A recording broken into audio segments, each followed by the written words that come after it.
Hi everyone, welcome to the Grounded Holiday series. So we're into week 3.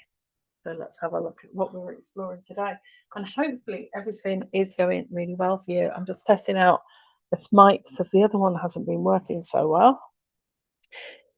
So I'm Mel Gabby. If you've met me for the first time today, or you've listened to many of my other videos, you'll know that I'm covering the December Wellbeing series. And it's how to say not just grounded, survive, but also thrive. So, like I said in previous videos, I created this after years of working with individuals, children, and families in mental health services, one-to-one client sessions, and through my own personal reflections on how deeply December can stir the waters for many. So today we're looking at the 10 ways to increase joy and happiness of the holiday season. So if you're in week 3, then there's a possibility that either your stress levels have massively escalated and that the calendar of events is full and you run around from here to there and you've got things going on at work, or um, it can start to feel like joy and happiness slipping out the window, or you're really getting into the holiday spirit. You're thinking about choosing your tree, the decorations, or in whatever way. So we will experience this range of emotions.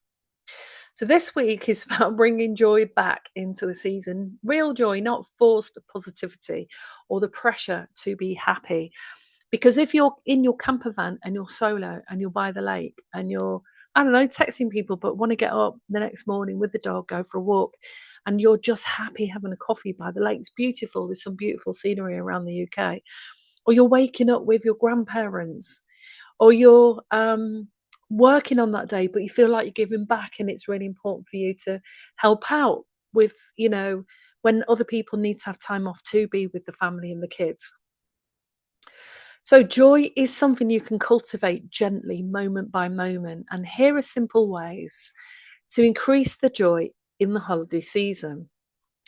So, start each morning. Remember, have a journal, and at the side of the journal, a pad or paper that collects the different ideas that you want to stack. We're stacking all the ideas of how to get you into that space of peace, clarity, happiness, joy.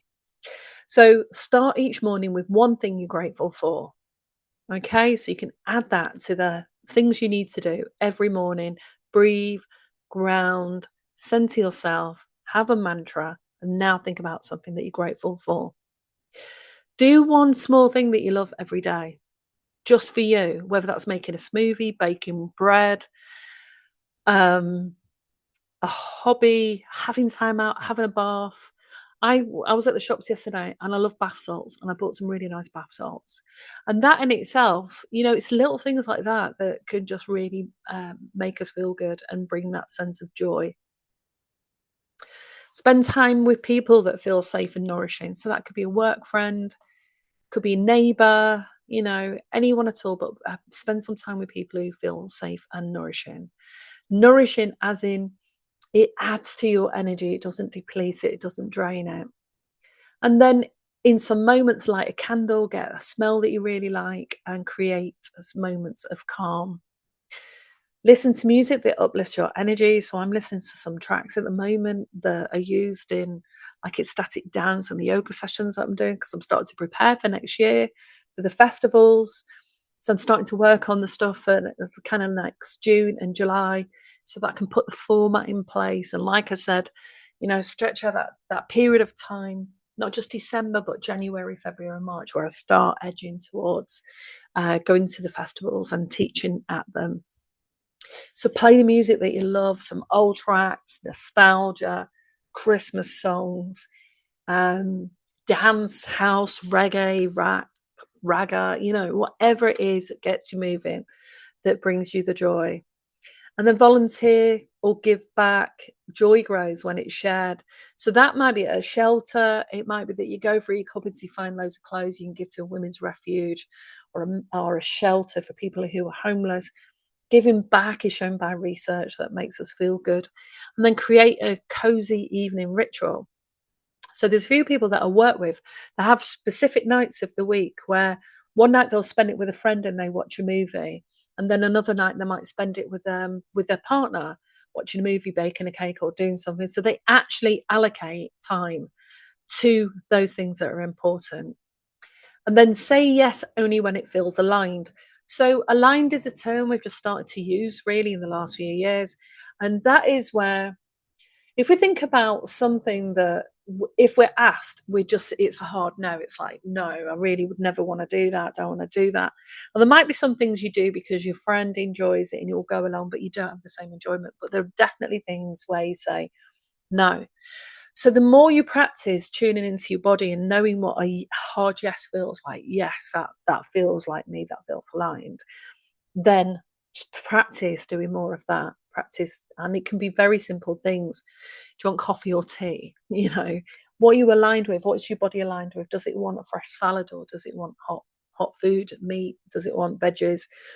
What are you aligned with individually? There's lots of information out there on social media about this diet, that diet, wear this, look this way, say this. And we can get overwhelmed with all of that, but we've got to bring the energy back to ourselves and focus on what just feels good for us. Light a candle, having some still time, calling up a friend, go for a coffee, going for a walk, or something bigger events, days out, trips out. What feels aligned with you? Let go of perfection. We talked about perfectionism. Joy lives in the imperfect. A lot of people don't realize how they work really hard to make sure everything goes together. I know that in anything I plan, there's something that happens. Might lose my keys or forget to bring one ingredient back for a recipe. It can be a number of things. So learning to live in the world in the imperfect way and celebrate the imperfections, it can feel more authentic and more joy evoking than trying to make sure and control everything so that everything goes right. Notice small magic, lights, kindness, warmth, connection. As I said in other videos, I'm not far from Windsor, and Windsor's all lit up. It'll start probably in December, same as Oxford Street, South Bank. They'll have all the lights up. And there's just something magic when all those lights are up. And there's even big shows now and galleries that are doing these light displays. Kindness and warmth. And when you're walking out and about, if normally you feel a bit hypersensitive to all the noise and people, focus on what whether or not you see someone smile, how many children you see that are happy, connecting with people that maybe look like they'd like to talk to somebody. Maybe people talk to you, maybe someone shows kindness to you. So joy doesn't have to be big or loud. It's found in presence. And when you have moments of joy, document those. Because it's so easy to look at when things are going wrong and haven't worked out and our energy's gone and we feel depleted, depressed, or anxious. A lot of people recall that stuff really easy, but they forget when they've had these really beautiful moments of gratitude and joy. And my last camper van trip, there were so many aspects of the way that the day unfolded that I just couldn't have planned. You don't know who you're going to come into contact with, what interesting conversations you might have, or moments of connection. And I had those in many of the places that I stayed at. And that was what was creating magic moments for me. And that's what was creating the joy and the fun and the love of doing that. Even though if you've listened to any of my camper van adventures for the Scotland trip, you'll know it was incredibly challenging as well. But I just met some really good people, when I broke down at a campsite, people coming over and they were helping me, okay, and we'd have some nice conversations and share some of our knowledge and wisdom. So comment below what sparks joy for you right now. Let people know what sparks joy. Sometimes we don't let people know what's bothering us, but we also don't share the bright and the light. Okay, so thank you for listening. Like and subscribe, press the bell, and let me know what you thought of today's session. And if you want to get in contact with me to have a one-off session, I do 2-hour sort of grounding, purposeful tool development, strategy filled session to help you manage the holidays and beyond. January, February, March, when we think about the seasons, the spring, and heading towards these different facets of our life. So book a session with me and let's design a plan together. I've got a few spots left, so if you're really interested, do that soon. All right, follow the link below to book a session or my email address and send me an email with connecting in the subject bar. All right, speak to you soon.